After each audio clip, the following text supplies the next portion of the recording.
Unlike many of his contemporaries, Nikola Tesla was one of the greatest scientific brains the world has ever seen. However, for a longer period of years, Tesla and his works remained in the shadows. For someone whose genius led to the invention of the alternating current, as well as revolutionizing the field of electricity, surprisingly, Tesla was never given his due recognition early enough. Even to this day, there are still people who belittle his contributions, with many of his inventions still being credited to other inventors. Following Nikola Tesla's astonishing claims in 1899 that he had received radio signals that could have originated from other planets, his announcement was met with doubts about its credibility and authenticity. So what exactly were the developments that led to this discovery, and how has Nikola Tesla once again been able to prove his doubters wrong? In this video, we'll tell you how Nikola Tesla's interview reveals that he discovered that something was sending Earth messages. Nikola Tesla, born in 1856 in present-day Croatia, was named after his grandfather who had served in Napoleon's Illyrian armed forces. For a kid that was welcomed in the dark hours of the day amidst continuous lightning strikes, Tesla seems destined to always divide opinions. He had been predicted by the midwife to be a bearer of darkness due to his time of delivery, but his mother had other ideas. Tesla's mother instantly rejected those words while declaring the midwife's predictions invalid. According to Tesla, his mother actually came from a line of inventors, and she had conceptualized and built a wide range of instruments and gadgets. His dad was a pastor in an Orthodox church and came from an enormous military family. Tesla also revealed that his father had a library while growing up where the young Nikola would normally read. Tesla had grown up with the thoughts that his father was quite strict and harsh, with him particularly remembering instances when his father would cover candles to keep him from reading books from the library at odd hours. Turns out that the youthful Tesla actually studied with a staggering appetite. His father, who was worried about his son's health, felt that that was the only way to keep Tesla away from reading at late hours. But guess what? Tesla made his own candles and kept on reading. However, in all of this, it was obvious that his father clearly assisted and ensured his kids took their studies seriously, even as he trained them in mental activities that zeroed in on retentive memory and critical thinking. Growing up, Tesla developed a condition in his childhood that made images appear and overshadow real objects. He later concluded that his issues had to do with a reflex action from the brain on his retina. To him, it was never hallucinations, and he was convinced that nothing was wrong with him. Tesla had a very unique mental capacity and ability far better than that of many humans. With a great mind came groundbreaking revelations and inspirations. He felt that humans were not alone in this universe and ultimately stuck by his convictions until his final moments. Nikola Tesla had an encounter in 1899 that he believed would alter the course of history while working at his Colorado Springs laboratory. In and right there, he claimed to have seen electrical activity that he later described as appearing to be indications of intelligence. Going forward, Tesla later saw that the modifications were occurring regularly and under distinct orders and number suggestions. Tesla was also very clear about what he heard. Even though the sounds might have been faint at first, he was sure that they came from a different planet. This was the first of many instances in which Tesla believed he had intercepted sentient transmissions from space, but he wasn't the only scientist to have had that exact thought. During those periods, there seemed to have been some kind of obsession with the idea of life outside Earth, so maybe that was finally the moment they all had been waiting for. It seems a voice from Mars has now finally gotten someone listening on Earth at last. In his words, although I could not at that time decipher their meaning, it was impossible for me to think of them as having been entirely accidental. The feeling is constantly growing on me that I had been the first to hear the greeting of one planet to another. A purpose was behind these electrical signals. When Tesla made the announcement about his strange discovery, that moment was meant to be a "why not me" moment for most people.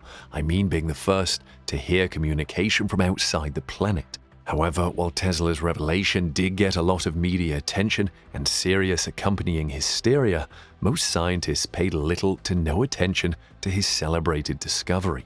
Many of them might have thought just maybe he was out of his mind at that time. But is it absurd to believe, as Tesla did, that the 1, 2, and 3 received from an evidently unrecognizable extraterrestrial radio source may have come from an intelligence center? Why then were his claims not welcomed amongst his contemporaries? Let us be honest, for someone more active in scientific societies and who also corresponded more regularly with scientists than his contemporaries and rivals, such as Thomas Edison and Guglielmo Marconi, that remains a million-dollar question for anyone who has followed history. To Tesla, what he saw that night was the regular pattern of pulses which to him was an effort from an extraterrestrial being to convey information through the pervasive concept of numbers. He was convinced that he had received a call from a nearby planet. But without initially having an understanding of how Tesla's receivers function, there will be no progress in settling the misconceptions and arguments about the extraterrestrial signal.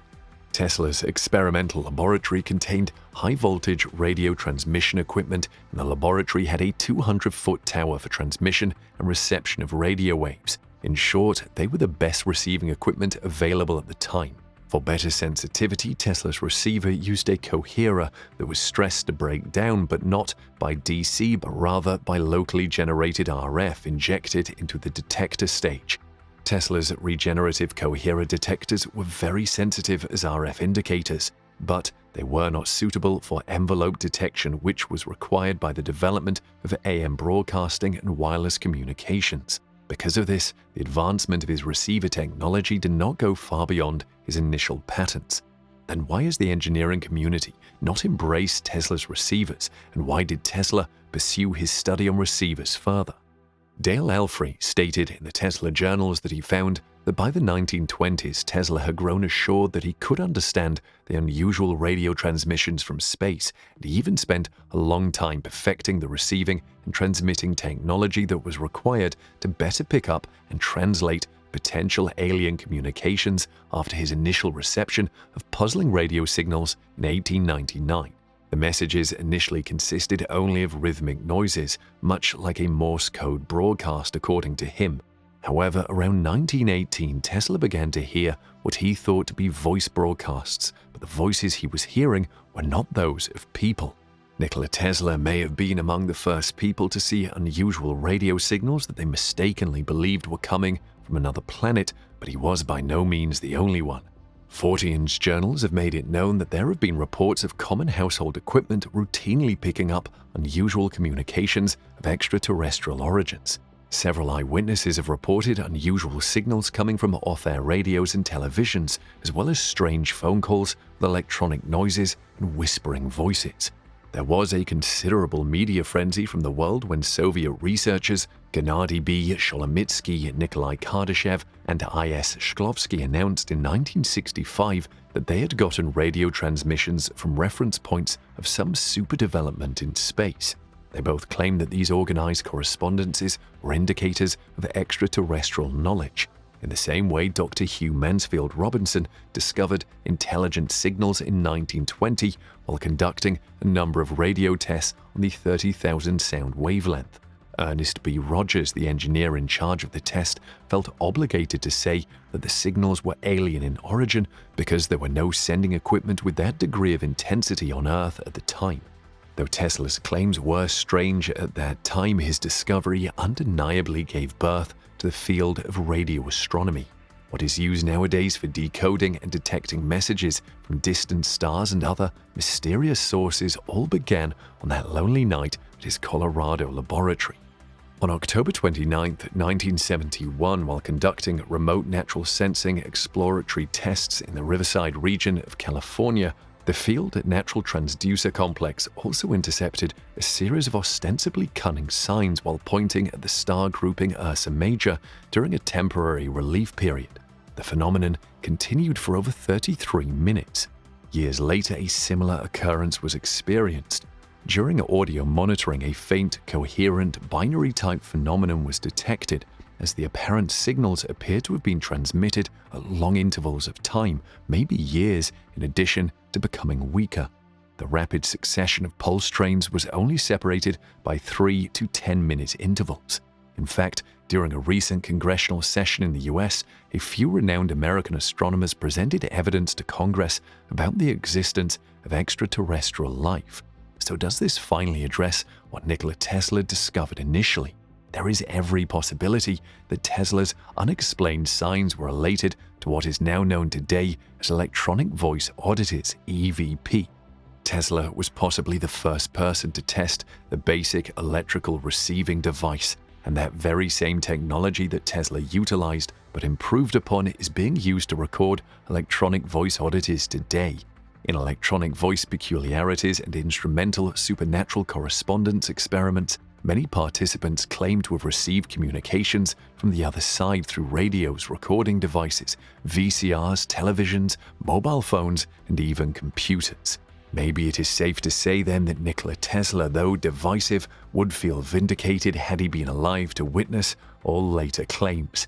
In short, just maybe Nikola Tesla wasn't mad after all.